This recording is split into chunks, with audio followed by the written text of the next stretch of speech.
नमस्कार। Morning bulletin में सुबह के बुलेटिन में आप सभी दर्शकों का स्वागत है। मैं हूं पंकज हरि कुमार और आज की जो मॉर्निंग बुलेटिन है उसमें हम देश दुनिया की बड़ी खबरों की चर्चा करेंगे। और आज के बुलेटिन की जो मुख्य खबरें हैं वो हम बताएंगे कोरोना को लेकर के क्या कुछ डेवलपमेंट हो रहा है। हम राज्यवार हालात बताएंगे। कुछ अच्छी खबर है जिसको लेकर के WHO ने जो है भारत की तारीफ की है। भारत के किस मॉडल की तारीफ की है WHO ने, हम उसकी बात बताएंगे आपको। और किन किन राज्यों में दोबारा से लॉकडाउन लौट आया है और क्यों आपको सतर्क रहने की जरूरत है, हम इसकी बात भी चर्चा करेंगे। दूसरी बात हम बात करेंगे विकास दुबे की, यूपी के कानपुर वाले विकास दुबे की, जिसका एनकाउंटर हो गया कल, जिसके बारे में हमने आपको पूरी विस्तृत जानकारी बताई थी। अब उसके बारे में बताएंगे कि क्या कुछ नई जानकारी, क्या नया डेवलपमेंट है।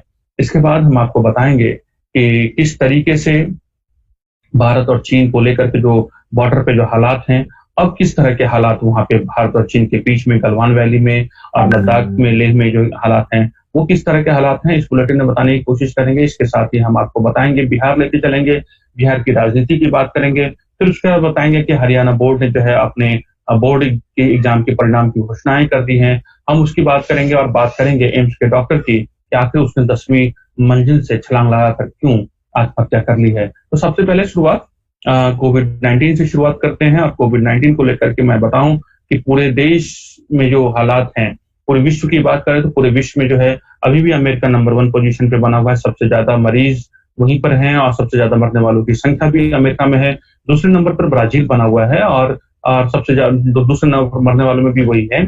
और तीसरे नंबर पर भारत बना हुआ है। और भारत जो है की स्थिति में जो है वो आप देखेंगे कि जो आंकड़ा जो है भारत का जो है, हम करीब 8 लाख के करीब जो है भारत में संक्रमितों की संख्या जो है वो भारत में पहुंच गई है। हम इसके बारे में और तफसील से आपको जानकारी बताएंगे। थोड़ी सी जानकारी हम आपको बता दें कि जो भारत की अगर हम बात करें तो भारत में नंबर 1 पोजीशन पे महाराष्ट्र है, दूसरे पोजीशन पे जो है तमिलनाडु है और तीसरे पोजीशन पे जो है आपको दिल्ली है संक्रमण के मसले को लेकर के। अब मैं बता रहा हूं आपको कि कहां-कहां जो है लॉकडाउन दोबारा से जो है वो लौट करके जो आ रहा है और किन-किन राज्यों ने दोबारा से लॉकडाउन लगाया है। ये राज्यवार जो है लॉकडाउन लगाए जा रहे हैं।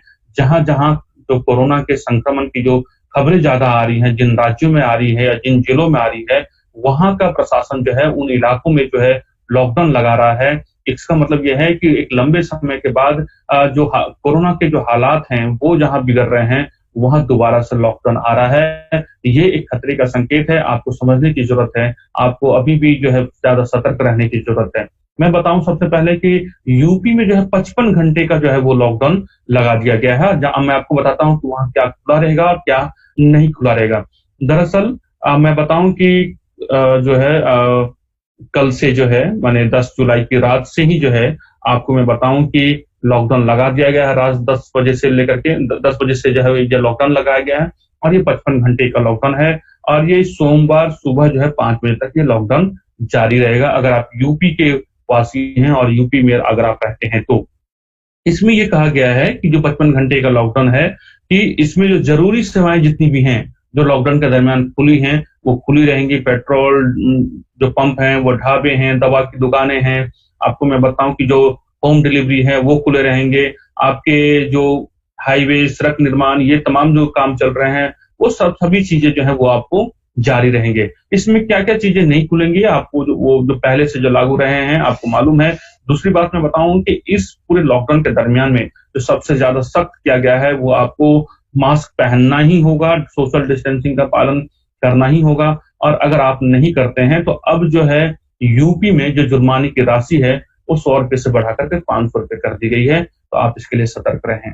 दूसरी बात आप बात करते हैं पुणे, महाराष्ट्र की बात की तरफ करते हैं। और आपको मैं बताऊं पुणे और ठाणे, ये जो दो उनके जो दो बड़े शहर हैं महाराष्ट्र के, वहां जो है 10 दिनों के लिए लॉकडाउन लगा दिया गया है। और नांदेड़ में भी जो है वो कर्फ्यू लगाया गया है। ये महाराष्ट्र की स्थिति है। दरअसल मैं आपको बताऊं कि महाराष्ट्र के पुणे, पिपरी चिचवाड़ और जिले के कुछ अन्य हिलों में 13 जुलाई से 10 दिनों का जो है वो लॉकडाउन लगाया गया है, जबकि ठाणे में लॉकडाउन जो है 19 जुलाई तक बढ़ा दिया गया है। और नांदेड़ की बात मैं बताऊं तो 12 से 20 जुलाई तक जो है वो कर्फ्यू लगाया गया है। आपको मैं बताऊं ये जो कर्फ्यू है वो करीब 23 जुलाई तक चलेगा, जैसा कि अधिकारी बता रहे हैं। पुणे जिले में गुरुवार को ही मतलब बृहस्पतिवार को 1803 नए मरीज आने से कोविड-19 संक्रमण के मामले 34,399 हो गए, जबकि अब तक 978 लोगों की जान चली गई है। तो ये आपको मैं बताऊं कि महाराष्ट्र की स्थिति है। दोबारा से मैं आपको बताऊं, अब बिहार की अगर मैं बात करूं तो बिहार में भी जो है वो 1 हफ्ते के लिए लॉकडाउन बढ़ा दिया गया है।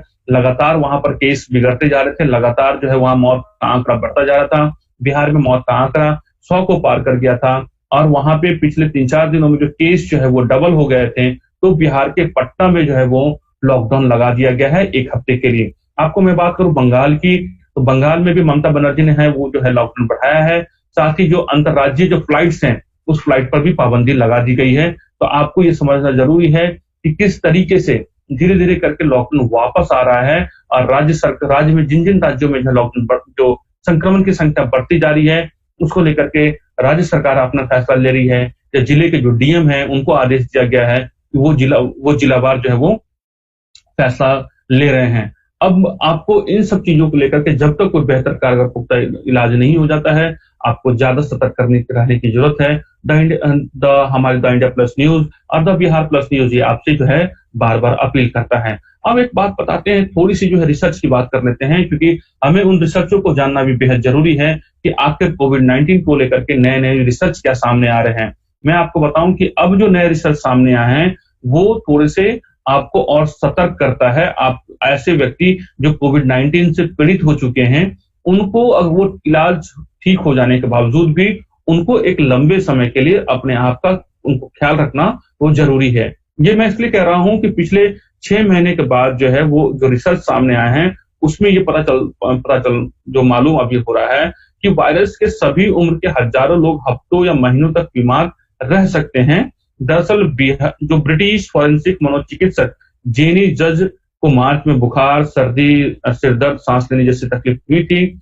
जेनी ने तेज धड़कनों की शिकायत से कई लक्षणों का अनुभव किया, साथ ही उन्हें खुजली, अल्सर भी परेशानी हुई।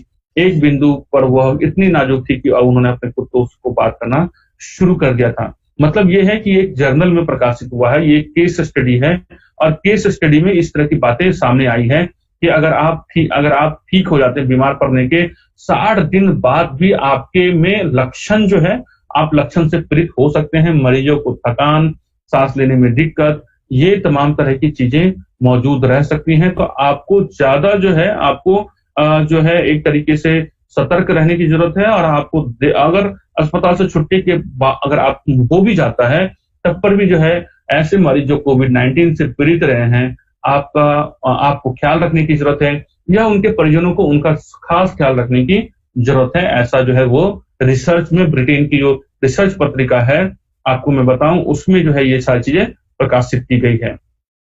अब बात करते हैं भारत की। एक नई उम्मीद बंधी है भारत में, जिस तरह की बात कही जा रही है स्वदेशी वैक्सीन को लेकर के। आपको मालूम है कि भारत बायोटेक, आईसीएमआर और कैडिला को जो है आपको मालूम है कि ह्यूमन बॉडी ट्रायल के लिए एक तरीके से उनको आदेश दे दिया गया है, उनको परमिशन दे दिया गया है। और ऐसी बार बार जो है कई बार न्यूज में हम लोगों ने भी बताई है कि एक संभावना जताई जाती है कि 15 अगस्त को वैक्सीन जो है वो लॉन्च हो सकता है। इसके लिए बार बार कहा जा रहा है, लेकिन जो आपको मैं बताऊं कि जो मुख्य वैज्ञानिक सलाहकार हैं उन्होंने के विजया राघवन ने संकेत दिया है। उन्होंने ये कहा है कि भारतीय आयुर्विज्ञान अनुसंधान यानी आईसीएमआर और भारत बायोटेक द्वारा विकसित की जा रही कोरोना की वैक्सीन 15 अगस्त तक आने की संभावना कम है। जो पहले ये बात की जा रही थी कि 15 अगस्त तक जो है वैक्सीन लॉन्च कर दिया जाएगा, लेकिन अब जो है वो कह रहे हैं कि ऐसी संभावना बहुत कम है। उन्होंने कहा है कि जो वैक्सीन विकसित करने की जो प्रक्रियाएं हैं, जो मूल्यांकन है, हम उसमें किसी तरह की कोई समझौता नहीं किया जाएगा। उन्होंने ये कहा है कि एक वेब सेमिनार में उन्होंने कहा है कि जो ह्यूमन ट्रायल फर्स्ट फेज में 28 दिन लगते हैं, उसके बाद 2 और फेज का परीक्षण होता है, उन्होंने ये कहा है। तो उन्होंने ये कहा है कि भारत बायोटेक और जाइडस कैडिला को वैक्सीन के परीक्षण को हरी झंडी दे दी गई है।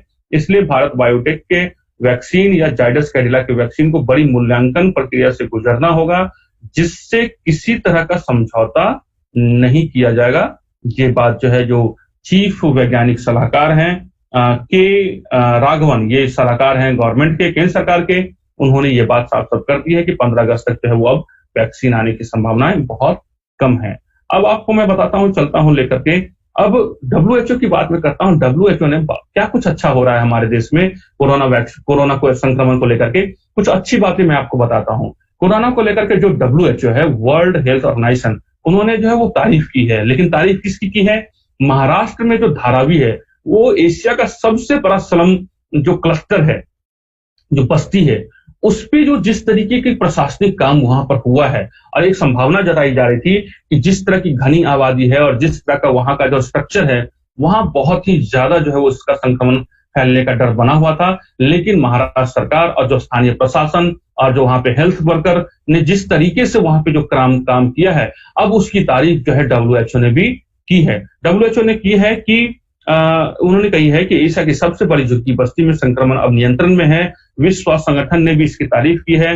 डब्ल्यूएचओ ने धारावी का उदाहरण देते हुए कहा कि राष्ट्रीय और वैश्विक एकजुटता के साथ आक्रामक कार्रवाई से महामारी रोका जा सकता है। उन्होंने जो है डब्ल्यूएचओ के प्रमुख टेड्रोस एडहानोम घेब्रेयेसुस ने कहा है कि दुनिया के कई ऐसे उदाहरण हैं कि महामारी गंभीर स्थिति में पहुंचने पर भी इसे दोबारा नियंत्रण में लाया जा सकता है। इसमें उन्होंने इटली, स्पेन और जो के साथ साथ जो है वो धारावी मुंबई नगर की सघन आबादी वाले इलाकों की इन्होंने बात की है। और आपको मैं बताऊं कि पिछले जो 24 घंटे हैं, उस 24 घंटे में जो धारावी में है 20 से भी जो है वो कम केस जो है वहां पे दर्ज किए गए हैं। तो ये वहां पे जो स्थानीय प्रशासन की जो चुस्त दुरुस्त है, ये उसकी जो बताती है, एक वानगी बताती है। और मुझे लगता है कि देश भर के जितने भी जो राज्य सरकारें हैं, खासतौर पर जो स्थानीय प्रशासन है, वो धारावी मॉडल, कई बार जो हिंदुस्तान में हमारे धारावी मॉडल की बात होती है, भिलवाड़ा मॉडल की बात होती है, आगरा मॉडल की बात होती है, लेकिन डब्ल्यूएचओ ने अगर किसी मॉडल की तारीफ की है, वो धारावी मॉडल की उन्होंने तारीफ की है। आपको मैं बताऊं कि इसमें जो जो मुख्य बातें हैं, उसमें ट्रेसिंग, ट्रैकिंग, और उसके बाद उनका जो है वो जो है मेडिसिन, और इस तरह की जो इसके बाद इलाज जो है उनका, ये 4 पैमाना है जिसको लेकर के धारावी मॉडल काम कर रहा है। अब बात कर लेते हैं इन सब चीजों के बाद हम लोग विकास दुबे की बात कर लेते हैं, कानपुर की बात कर लेते हैं। विकास दुबे को कल जो है एनकाउंटर में मार गिराया गया था। कानपुर के करीब जो गांव है, वहां पे उनको जो है वो मार गिराया गया था, और बहुत ही नाटकीय अंदाज में, बहुत फिल्मी अंदाज में जो है वो उसको एसटीएफ ने मार गिराया। हालांकि पुलिस का जो बयान ये है कि वो जब उसको कानपुर के पास लाया गया, बारिश के बीच में जो है भैंस और गाय भी आ गए, और फिर गाड़ी जो पलट गई, और विकास दुबे जो है वो उनके साथ जो पुलिसकर्मी थे उसका बंदूक लेकर के वो भागने लगा, और फिर जो है जवाबी फायरिंग में विकास दुबे मारा गया। इस तरह की पूरी फिल्मी कहानी, और एक ऐसा कहानी जो सभी को ऐसा जो बिल्कुल भी ये मालूम हो रहा है कि पुलिस जो कर रही है, वो जो कह रही है, उस पर यकीन करना बहुत मुश्किल है। ऐसे हालात में अब जो हकीकत यह है कि विकास दुबे मारा गया है, और उसके मारे जाने के साथ ही जो सियासत है, और उसके साथ ही जो कई तरह के सवाल जो हैं वो उठने शुरू हो गए, और उठना लाजमी भी है कि जिस तरह जो कार्यशैली है पुलिस की, उसको लेकर के सवाल उठ रहे हैं। और एक कहीं न कहीं जो विधि व्यवस्था है, उसको लेकर सवाल तो पहले से भी उठ रहे थे, लेकिन जिस प्रक्रिया के तहत उसे मार गिराया गया है, उस मार गिराए जाने को लेकर के जो है उस पर सवाल नहीं उठ रहे हैं, बल्कि सवाल ये उठ रहे हैं कि सारे फैसले जब पुलिस ही सुनाएगी तो न्यायिक प्रक्रिया क्या करेगी, न्यायिक अर्थव्यवस्था का क्या काम है, और आखिर वो राज जो विकास दुबे के साथ थे, वो राज भी जो है उसके साथ दफन हो गए। अब जो है उनका फाइनली अब इसमें अपडेट ये है कि विकास दुबे का संस्कार कर दिया गया है। आपको मैं बताऊं कि जो कानपुर नगर के भैरव घाट स्थित जो है विद्युत शवदाह गृह है, वहां पे उसका अंतिम संस्कार कर दिया गया है। उसका कोई परिजन उनके शव को लेने के लिए नहीं पहुंचा। तब जो है पुलिस उसके बहनोई को लेकर के आई, और एम्बुलेंस के साथ भैरव घाट पे उसका अंतिम संस्कार कर दिया गया। भैरव घाट पे कई महिलाएं भी पहुंची थी। कहा जा रहा है कि पुलिस विकास की पत्नी और बेटे को लेकर भी आई थी। विकास की मां ने पहले पोस्टमार्टम किट पर आने से मना कर दिया था, लेकिन वो भी अंतिम संस्कार के वक्त मौजूद रही। हालांकि परिवार के किसी भी सदस्य ने किसी तरह का कोई बयान नहीं दिया। लेकिन इसमें सवाल ये उठ रहा है कि आखिर विकास दुबे के बेटे को ने मुखाग्नि क्यों नहीं दी, क्योंकि उसका बेटा भी है विकास दुबे का, उसकी पत्नी भी मुखाग्नि दे सकती है, लेकिन उसके बहनोई को बुला करके क्यों अंतिम संस्कार कराया गया, इसको लेकर भी जो है अब जो है यूपी पुलिस और यूपीएसटीएफ पर जो है वो सवाल उठने शुरू हो गए हैं। अब इस बीच में यूपी जो विकास दुबे है, जो अपराधी है, जो मार गिराया गया, उसकी पत्नी ने क्या कहा है। उसकी पत्नी जो है वो लगातार जो है कुछ भी उसने जो है मीडिया कर्फ्यू पर एक तरीके से नाराजगी और जाहिर करते हुए कहा कि हाँ, विकास दुबे ने गलत किया और उसके साथ यही होना चाहिए। दरअसल वो जब अंतिम संस्कार कवर करने गए, मीडिया कर्मी पर उन्होंने गुस्सा उतारा है और उन्होंने इस बात को लेकर के कहा है कि विकास दुबे का जो एनकाउंटर हुआ है, वो मीडिया की वजह से हुआ है। अगर मीडिया इस खबर को उतना तूल नहीं देती या जिस तरीके से उज्जैन के बाद उसको पुलिस जो है बार-बार पुलिस की गाड़ी को जिस तरीके से वो चेज़ कर रहे थे, अगर मीडिया कर्मी नहीं करते, तो विकास दुबे एनकाउंटर में नहीं मारा जाता। एक तरीके से इसकी पत्नी ने ये बात कही है। अब मैं बात आपको बताता हूँ कि एनकाउंटर के बाद उसके पिता ने क्या कहा है। उन्होंने कहा है कि जो उनके पिता हैं राम कुमार दुबे, उन्होंने कहा है कि मेरे बेटे ने 8 पुलिस वालों को मारा था, यह अक्षम्य पाप था। उन्होंने कहा कि क्या उसने हमारा कहा माना होता तो उसकी ज़िंदगी ऐसे खत्म नहीं होती। विकास ने कभी किसी भी तरह से हमारी मदद नहीं की, उसकी वजह से हमारी पैतृक संपत्ति नष्ट हो गई और उन्होंने ये कहा है कि प्रशासन ने ठीक किया है, अगर वो ऐसा करते तो कल कोई और ऐसा हरकत नहीं करता। तो इस तरह ऐसा नहीं करते, तो कल कोई और ऐसा हरकत करता। इस तरह की बातें विकास दुबे के पिता ने कही हैं। अब बात करते हैं थोड़ी-सी बात विकास दुबे की तरफ से बात अब भारत और चीन की बात कर लेते हैं और भारत-चीन के बीच में जो अब ये है कि जो है वो शांति का वातावरण स्थापित हो रहा है। लेकिन भारत की सेना और भारत की सरकार लगातार अलर्ट पे है। मैं आपको बताऊँ कि भारत और चीन पूर्वी लद्दाख से सैनिक पूरी तरह से पीछे हटने पर सहमत हो गए हैं। दोनों देशों में एलएसी पर पेट्रोलिंग पर रोक लगाई गई है। सभी 4 स्थानों पर भारत-चीन के सैनिक पीछे हट गए हैं। दोनों तरफ के सैनिकों के बीच अब बफर ज़ोन नहीं है। पहले जो बात ये की जा रही थी, एक बफर ज़ोन होगा और वहां से दोनों की सेना पीछे होगी। लेकिन जो अब ये है बफर ज़ोन की बात अब नहीं कही जा रही है, वो बफर ज़ोन कोई नहीं होगा। सभी जो है वो अपने-अपने जो है वो अपने जो पोस्ट हैं, जो बातचीत के अनुसार है, उस पोस्ट पर दोनों तरफ की सेनाएँ लौट गई हैं। अब इसमें एक बात ये कही गई है कि विदेश मंत्रालय ने कहा है कि भारत-चीन सीमा मामलों पर परामर्श और समन्वय के लिए कार्यप्रणाली की रूपरेखा के तहत वार्ता आयोजित की गई है। मंत्रालय ने बताया कि दोनों पक्षों ने द्विपक्षीय समझौते तथा प्रोटोकॉल के अनुरूप सीमावर्ती क्षेत्रों में अमन चैन पूरी तरह बहाल करने के लिए एलएसी के पास सैनिकों के पूरी तरह पीछे हटने की बात दोहराई है।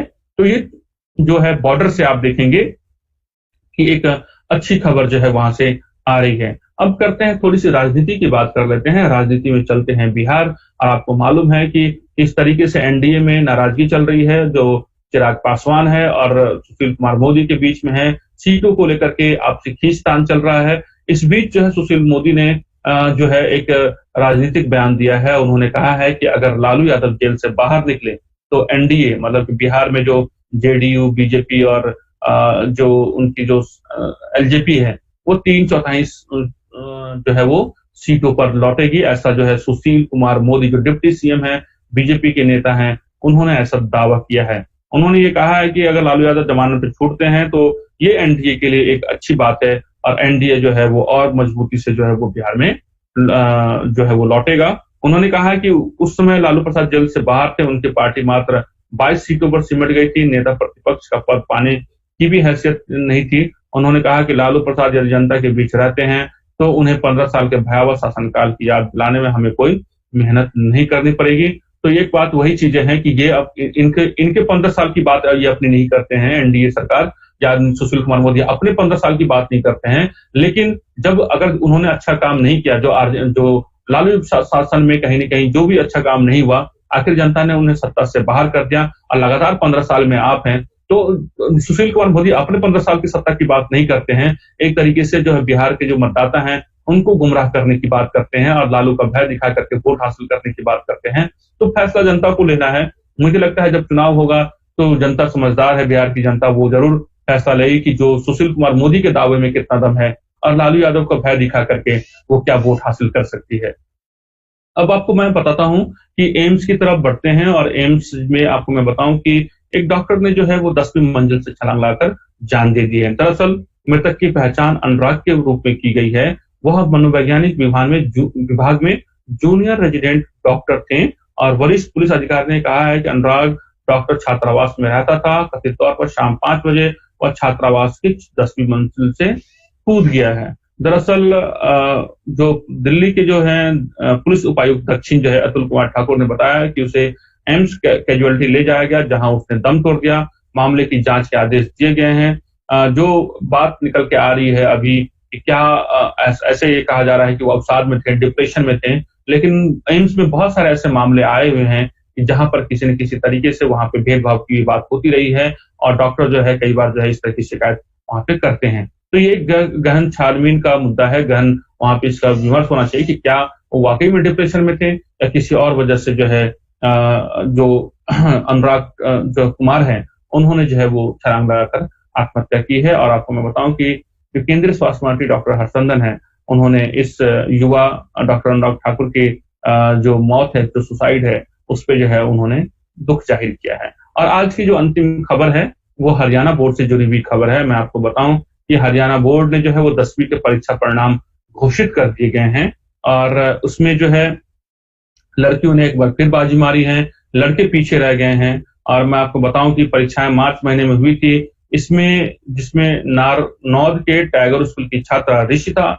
टॉपर रही है। ऋषिता ने 500 में से 500 अंक हासिल किया है और हरियाणा बोर्ड इस बार का परिणाम इस बार जो है वो 64.59% रहा है। ये जो है हरियाणा बोर्ड की जो है आपकी जानकारी थी। तो हरियाणा बोर्ड से जो जुड़े हुए बच्चे हैं, जो अपना रिजल्ट देखना चाहते हैं, वो ऑनलाइन जाकर के वो रिजल्ट जो है वो देख सकते हैं। तो आज के जो है सुबह बुलेटिन में इतना ही। मॉर्निंग बुलेटिन में देश दुनिया के तमाम खबरों से जुड़े रहने के लिए आप सभी का धन्यवाद। मैं आपको बार-बार कह रहा हूँ कि कोरोना संकट के समय में आप सामाजिक दूरी बना के रखें, मास्क जरूर पहने, हाथ जरूर धोएं और अपना खास तौर पे ख्याल रखें, क्योंकि पूरे देश भर में दोबारा से आप देखेंगे अलग-अलग राज्यों में लॉकडाउन लौट रहा है। मुझे मेरी पूरी टीम को इजाजत दीजिए। मैं पंकज हरिकुमार आपसे विदा लेता हूँ। फिर शाम को मिलेंगे शांति बुलेटिन में, इवनिंग बुलेटिन में। तब तक के लिए नमस्कार।